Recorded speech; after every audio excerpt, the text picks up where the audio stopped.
నా డిమాండ్ ఏంటంటే ఇది లొట్టపీస్ కేసు ఇందులో ఏం లేదు, ఈ హౌల పనులు బంద్ చేయమని చెప్తున్నా. ఎందుకంటే రేపు ఇదే అధికారులు ఎవరైతే ఈ రోజు అత్యుత్సాహాన్ని ప్రదర్శిస్తున్నారో వాళ్ళకు కూడా తెలుసు. ఇవాళ నేను అడుగుతాను, మీరు ఈ రోజు మంత్రుల ఫోన్లు ట్యాప్ చేయడం లేదా? నేను చెప్పడం కాదు ఇది.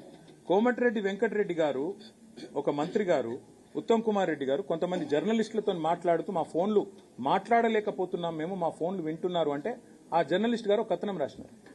ఇంతవరకు ప్రభుత్వం దాన్ని ఖండించిందా? పోలీసులు ఖండించారా? ఇవాళ మంత్రుల ఫోన్లు వినడం లేదా? ప్రతిపక్ష నాయకుల ఫోన్లు ఈ రాష్ట్రంలో ఇవాళ ట్యాప్ కావడం లేదా?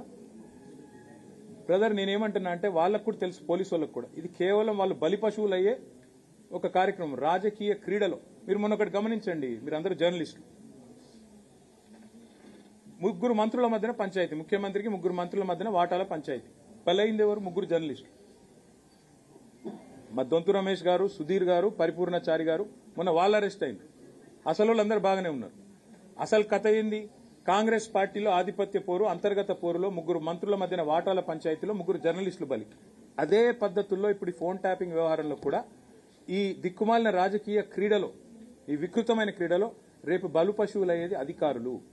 ఎట్లయితే మన జర్నలిస్టులు బలి పశువులైనరో రేపు మళ్లీ ప్రజల ఆశీర్వాదంతో, తెలంగాణ ప్రజల దీవెనతో మళ్ళా ఖచ్చితంగా కేసీఆర్ గారు సీఎం అవుతారు.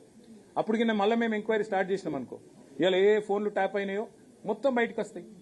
ఇవాళ వాళ్ళు ఏమేమి అక్రమ కార్యక్రమాలు చేస్తున్నారో అన్ని బయటకు వస్తాయి. అప్పుడు ఇదే అధికారులు ఎవరైతే ఉన్నారో వాళ్ళందరూ ఇబ్బందులు పాలవుతారు. అది వాళ్ళకు కూడా తెలుసు. అందుకే నేను అడుగుతున్నా, చెప్పమనండి వాళ్ళని.